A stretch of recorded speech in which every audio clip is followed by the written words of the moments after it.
Final game, Patriots, overtime. Darnold drives down the field and throws a pick six to end the year. That will make me very happy.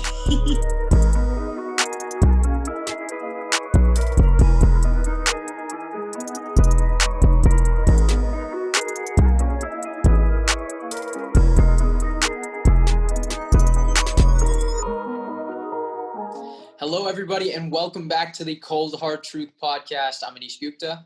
I'm Jack Smith. I'm Shrikar Gendran. So today, guys, we are back again with record predictions. This time we're going to be doing the AFC East. And again, we do this off a website called playoffpredictors.com, so we'll leave that in the description if you guys want to do your own bracket. Thank you guys again for 200 subs. Previously mentioned, we had a goal, and you guys really smashed that, so thank you so much for that again. Man. We're focused on the next goal now, man. You're right. Let's go for it. And then keep an eye out for giveaways on our Instagram. Oh, for sure. Yep, we just did one recently, so if the winners are watching this, we will shout you guys out at the end of the video. So thank you guys for entering, and to the winners, congrats. The league will be starting soon, so we'll post updates here. But let's get right into it. I believe the first team is going to be Buffalo that we are going to be talking about. And as I'll go first, I guess, and as I'm a huge Josh Allen fan. I think people, at least my friends around me, know that. And I think this team has a lot of potential. And obviously, off a 10-6 season, I have them doing one win better. I have them going 11-5. Just a couple key points to mention. I think they go 5-1 in the division. And I think the Chiefs' only loss, throughout most of the weeks, is to the Bills. I actually have them upsetting the Chiefs. That is my key game. I think I have them upsetting the Chiefs. I think they'll lose to some teams like the Niners, obviously like the Pats maybe at home. I think that's their only divisional loss. I see the Broncos. But yeah, I think that Chiefs game is going to be huge, and I'll let you guys get into it. Yeah, I think you go. All right, cool. I had the Buffalo Bills going 10-6, same record as last year. Not a knock on them at all. I think they got a top 3 defense in the NFL. Josh Allen, I think he really builds on, what he had to work on last year. And he's going to especially be keyed on in that playoff game. We saw I think he's very frustrated from that game, and he definitely wants to be back there. And I think he is back there. I have him making the playoffs, 5-1 in the division, just like Anish. And I could see them upsetting the Chiefs. I could see them upsetting the Niners, to be honest. This tough to say. I mean, they could beat anyone, to be honest. And Sean McDermott, arguably the most underrated coach in the NFL. I'd say he is.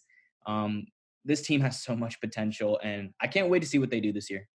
Yeah, the Buffalo Bills are a team that just seemingly recently always find a way to make things work, and they always work with what they've got. I've got them going 12-4 this year, obviously a division rival of the New York Jets. But I said in a previous episode that while the Ravens and Chiefs are the obvious first tier, the Bills are that kind of 1A tier, and then everyone else comes after them. I think they're kind of in their own. Above the Titans? Or I have them similar. I love the Titans, but I believe that the Titans are the top of tier 2. Bills are kind of 1A area. So you got them clear-cut 3 is what you're saying. And I've got them going. They have the third best odds to win the AFC, right behind Kansas City and Baltimore, too. Yeah, and I think that's warranted. I've got them going 12-4, also 5-1 in the division. Just a quick note before we kind of move a little bit, guys. Quick question, actually, for you guys. Do you think Josh Allen can take this team to the AFC Championship? Yes. I'm not a big Josh Allen fan, but I feel like they've got the whole collective system there to make it work, and I think they can get to the AFC Championship game. It might not be because of Josh Allen completely, but I feel like they can get there. I agree with that. Singletary, Moss, you add Stephon Diggs. As I said, a motivated Josh Allen coming into this year. I think he can lead this team to the AFC Championship. I wouldn't doubt it at all. Yeah, one thing to add on that, too. He has the intangibles. I think, he's not the best statistical quarterback, especially down the field, but I think he gets better with that, especially with Diggs as a deep threat. And I think he really takes a year 3 progression. And, again, he has the intangibles. I saw it against the Texans, making all kind of plays. You saw that laterally. He tried it. I know it wasn't smart, but it worked out. So, again, watch out for Josh Allen this year. Mm-hmm. What's our next team? Miami? Let's do Miami. Yep. Anish, you start Miami. We know how much you love them. Oh, another team in the AFC East that I love. Yes, Miami Dolphins. Jack and I have gone back and forth with this team. I'm telling you, I'm not even kidding, hours with the Miami Dolphins. We have talked about them so much in the last couple months. And for me, I have this definition: good 5-11, a bad 5-11, good 7-9, bad 7-9. And I think the Miami Dolphins had the best type of bad record you could have had. I mean, they go 0-7 with the worst talent, like worst roster I think I've ever seen. And I've only been watching football for what, like 10 years now. So, I mean, at least in the time I've watched it, that is the worst put together roster I think I've seen in a while. And Brian Flores, right, after that 0-7 start, they actually they picked it up and they go 5-4 down the stretch. And, I mean, aside from the loss to the Browns, I think that was the only bad loss they really had. But they upset teams like the Colts, beat the Eagles by 17. I mean, and the Pats game, I'm sorry, that just gave me so much hope going into next year because you have Ryan Fitzpatrick lead a game-winning drive. Devontae Parker torched Stephon Gilmore. That was the only bad game he had all year, and Devontae Parker goes crazy on him, so I like him going into next year. And again, they just went so great in free agency. I know I'm going on a tangent here, but I mean, Eric Flowers, I know he's not the best, but it's an upgrade, right? Byron Jones, maybe a bit overrated, but it's an upgrade. They upgraded on a lot of positions. I know Xavier Howard is also coming back. They've got a lot of pieces, and I'm not saying this team is going to, go crazy or anything, but I'm telling you, this is my sleeper team. I think they're going to surprise some people, and I've got them going 8-8. That's what I have. I had them going 5-11, so I'm a little less optimistic. But here's my thing, and this is what I'm focused on. What are we going to see from Tua this year? And I know it's a big question kind of circulating around the league because, he might get thrown in second half of the year. And if you see progress from Tua, 5-11 is not bad in my eyes because now you've got your franchise quarterback. So when would you start him though? Quick question on that. Sorry. It really depends, because obviously like the injury and you got to look out for other stuff. But I think Fitzmagic gets it done. That's my thing. I think he's the whole year good enough for at least. I think they should redshirt him for a year, keep Fitzpatrick in because he's been good. I mean, I think he's good. Do you think they will say they go 8-8 in your predictions? All of those wins are Fitzpatrick? I wouldn't put all of them on Fitzpatrick, but again, he showed me a lot last year. I think he showed a decent amount. Like, okay, but you're right. He is the least likely quarterback to start a full year because of he's known for being inconsistent. But I think if he can do it, if he gets some good wins, like I have him upsetting some teams.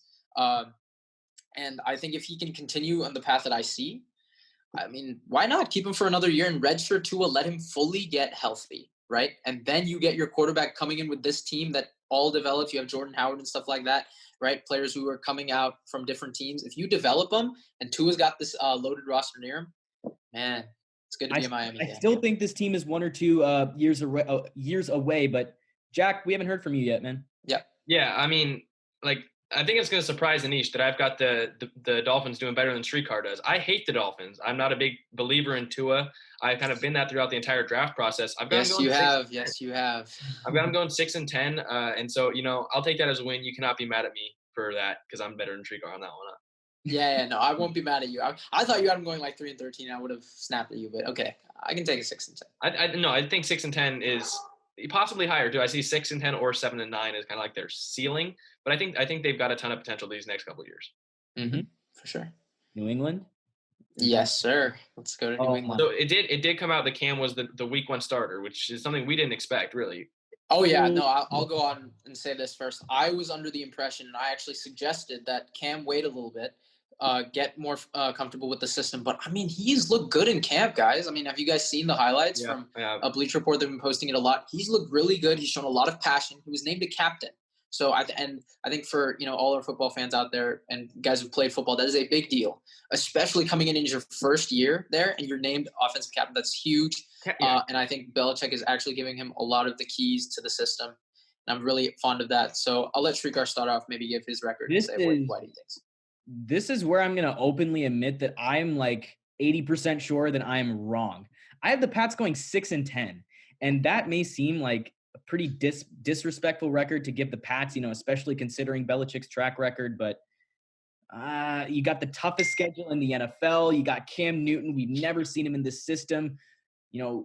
He's healthy, but it's still uncertain, So 6-10, I really wish I could give him more games because I think this team could be 8-8, maybe 9-7, challenge the Bills for the AFC East crown.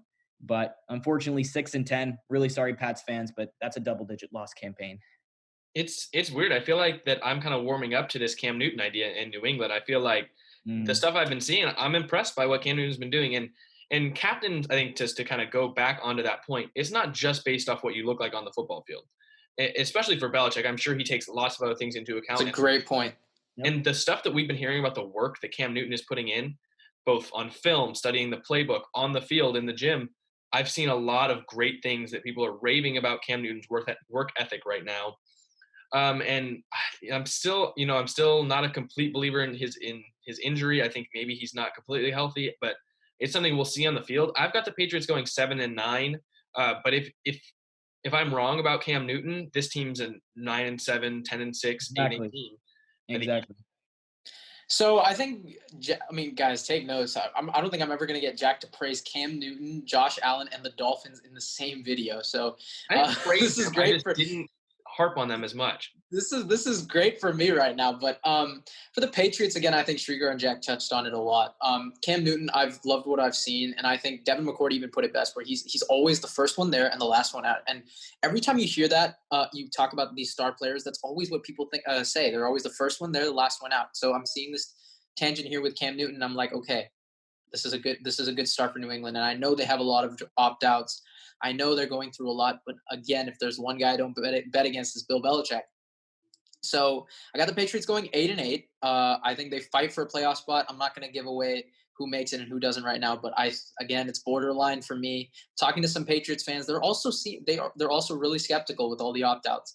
And with the Patriots, it's again 2020 has just been a year of everything weird. So if the Patriots do really bad, hey, we can just blame it on 2020 because it's full of surprises. I mean, we've seen all types of things go on this year. So, but I do think they do well at home.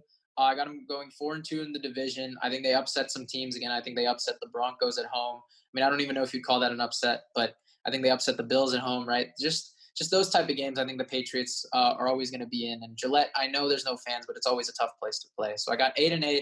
It could be worse. It could be better, but I'm going to keep it there just because I believe in Bill Belichick. Our final team, the New York Jets. Jack. Yeah, well, I mean, Jack, please start us off. I want to go last on this one. Well, I know you want to go last, and we don't even have to talk about your prediction. But I've got the Jets just like Miami. I think they have the exact same season, 6-10. I think both the Jets and Miami go 3-3 in the division. I've got the Jets splitting one with each team.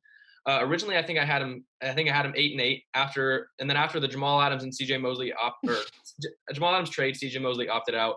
I bumped them down to 6-10. I think that they don't beat the Browns anymore, and I forget which other game I changed, but I still got them splitting once with each team in the division. And I think that we've talked about this before. I think that this team could do worse. I mean, this team could be 4-12, 3-13 level. But I feel like that kind of 6-10, 5-9, or 5-11 area is where the Jets will be for this year. And there's a couple winnable games. I see that maybe the Rams, possibly still the Browns. And then kind of at the beginning of the season, you've got Cardinals, you've got Chargers, Colts, Broncos. I feel like they can maybe swing a couple of those games, go 7-9, 8-8, but I'm going to go 6-10, and that's the prediction I've stuck with for, I think, about a month now. So I had the Jets doing pretty darn bad. I had them going no way. 4-12, man. I mean, of course, that defense without Jamal Adams is just it's just way worse. And then, of course, CJ Mosley. You can tell me all you want. Oh, we didn't play with CJ Mosley last year. They didn't. You got to say the defense. That's how he sounds too, guys. They did regress, but they're like they did. You cannot tell me that loss isn't as big as it's a big loss. I know it's Avery a big loss, but you get Ashton Davis and Bradley McDougall now to kind of replace what he did at safety. They're not all one player, but they can take up some of the load. Jamal played all over the best safety in the league is going to be replaced. Jamal played all over the field. It wasn't even just that safety. He could line up at linebacker. They even lined up at defensive end. I think it's funny that like now you guys are the one arguing that against me, telling me he played all over the field and how much he did. But I'm just saying they did regress, but they have serviceable safety still. I think Marcus May is going to step in. Not serviceable. I think they're still above average. They've got above average. And Ashton Davis is watch out for that rookie. I think he's going to do great this year. And then Quinnen Williams in his second year improving. I think that Greg Williams. Let's hope he can actually get playing time, Jack. Let's just hope on that first. Greg Williams makes it work. Is what I'm saying. I'm not going to talk about Darnold because I know Anish. Say that. Keep this episode a little bit under. But 4-12, that's my record, Anish. Go ahead with the Darnold slander, man. Yes. Okay. So I think for the AFC East, I'm fond of all the Bills, the Patriots, and the Dolphins. I'm fond of all three. It's the Jets I don't like, and it's mainly because of the guy on my right side. I think on the Zoom thing it'll look like that. Jack is a Jets fan. He's been raving about Darnold for so long, and it just makes me so mad. So I'm gonna go a little bit on Skip Bayless here because this is what he does with NBA picks too. So this is gonna keep in mind this is a bit biased. Actually, a lot biased. Not biased. 2-14. That is my Jets prediction. I got them doing pretty damn bad. And I don't know if they pick up Darnold's fifth year, Jack, with my record prediction. So I only got them beating the Cardinals and the Raiders. No, he's gone if they're doing 2-14. And I told this to Jack too. Final game, Patriots, overtime. Darnold drives down the field and throws a pick six to end the year. That will make me very happy if he can do that. Yeah, just punching the air, bro. So yeah, 2-14 is my very biased pick. And you know what? My unbiased pick, Jack, is 9-7. Because, like you've been telling me, if Darnold has 4 wins his rookie year, 7 his second year, he should progress and get 9. But obviously, I don't think that's going to happen as pertain to my biased pick. So, yeah, I got the Jets going 2-14. Obviously, they got some winnable games. And Jack and I had initially a $100 bet on the Jets-Browns game. We've bumped it down to 20, but it's still going. So hopefully we can pull that one out. But, yeah, I got this. I have a bet on a game that I'm not even predicting they win. Yeah. But, yeah, again, Darnold, please. I mean, you got to do something, man, because if you don't, look, it's your job to lose. I think if this happens in real life, 2-14 and that pick six to the Pats, his job might not be as secure as you would like, Jack. I like how I get called out for being a Niners hater, and then Anish gets laughed about for being a Jets hater. I threw bias out the window for my Browns prediction. You'll see that in the AFC North episode. Yeah, that's true.